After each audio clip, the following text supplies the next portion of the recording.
Welcome to the channel where we focus and explore the human and behavioural side of project management.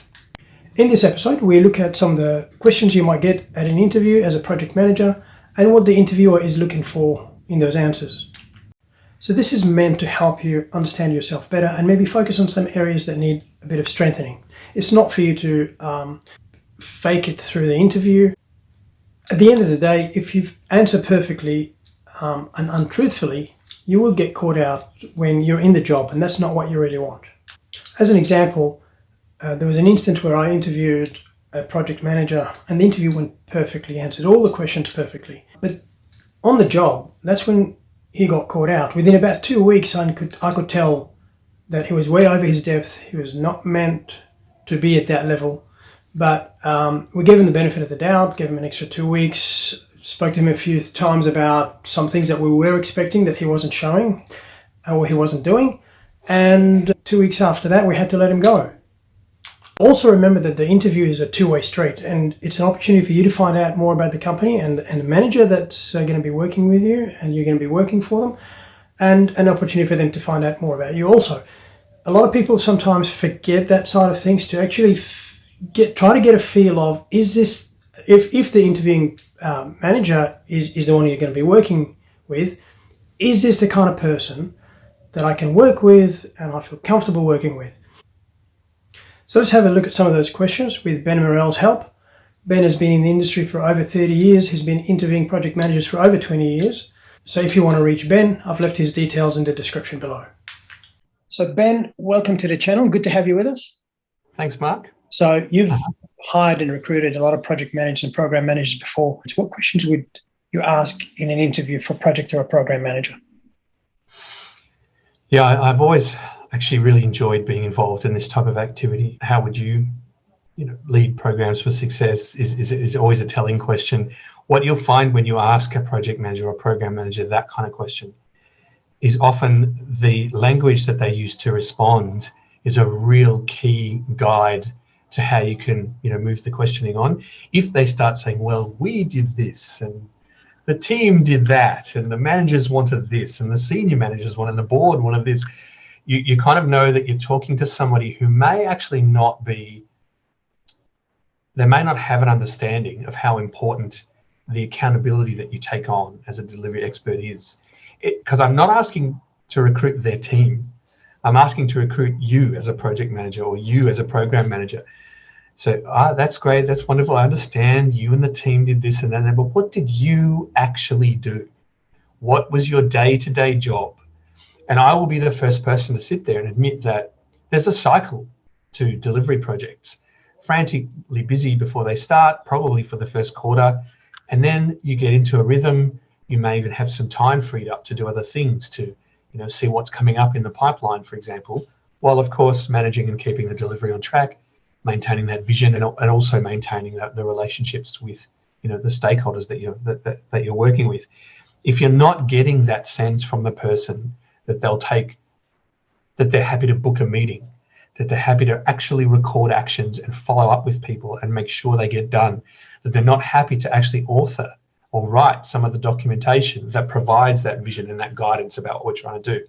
If they're not happy to do their own recruitment and get the best people they can to work on the project or the program, if they don't understand the finances, if they don't understand all those really important aspects of the project or program themselves, as a candidate for this job, you have to be able to demonstrate that to me.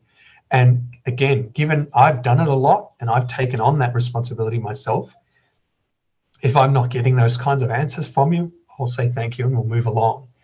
Now, the only time I would sort of waver from that is if it is somebody who I can tell doesn't have a whole lot of experience, but there's some enthusiasm there, and I'm picking up the beginnings of, well, actually, no, and you can watch them try and problem solve as you ask the question. And if they start their answer with, well, I would do this, okay, we can bring it back on track, and it seems like there's potential here, and it seems like you really want to do the job. The whole job interview thing, these days it's kind of weird and fake, and we're doing a lot of it on video as well, so who knows, rehearsals notwithstanding, are you hearing the real story from the candidate or not? But it's that what's your personal accountability as you decide to take on this job? I guess two other aspects to that I always explore with candidates. One is if money, time, consequences were not in the picture, what would your absolute dream job be? And I found over interviewing candidates for a couple of decades that people who kind of stop and go, whoa, and they're often thrown by that question. Because hang on, are we talking about this job? Because this is my perfect job. Well, no. What's your ultimate, if there was no, strings attached? And when I get an answer like, oh, I'd actually like to be a professional surfer, or I want to be a Formula One race car driver, or something that's about the fun other aspect of your life, because I don't know about you, Mark, but I don't live to work. I work so I can live. That's when I know that, we've got someone who may be thinking outside the box, or at least going, work is really important, but there's a whole bunch of stuff around that I need to be a rounded person. The sort of the third element to it really is about a similar kind of thing, but where do you see yourself in 5 years? And this kind of question for me, if they can demonstrate an understanding of the profession and what the various kind of stages or levels of it are, and the fact that, look, I'd love to come in and manage this program for you, but I don't think I have enough exposure or experience. Could I come in and manage a project in the program, or a couple of work streams, or could is there a way we could get me in here because I'm really keen to do this? That's much more of an answer than, in 5 years I want to be CIO, or in 5 years I want to be head of delivery for the whole organization, or in 5 years I want to have my own company delivering projects for people with 100 employees. I've been involved in that kind of activity down the years, and it's hard work. And if you kind of just off the top of your head, you haven't thought it through. And I think you just need to be aware and accountable. And if that comes through in an interview situation, then I'm happy to proceed. Oh, that's really, really interesting. I especially that first one you mentioned about, sort of I actually sometimes have that same issue that, when I get asked, what have you accomplished in the last year?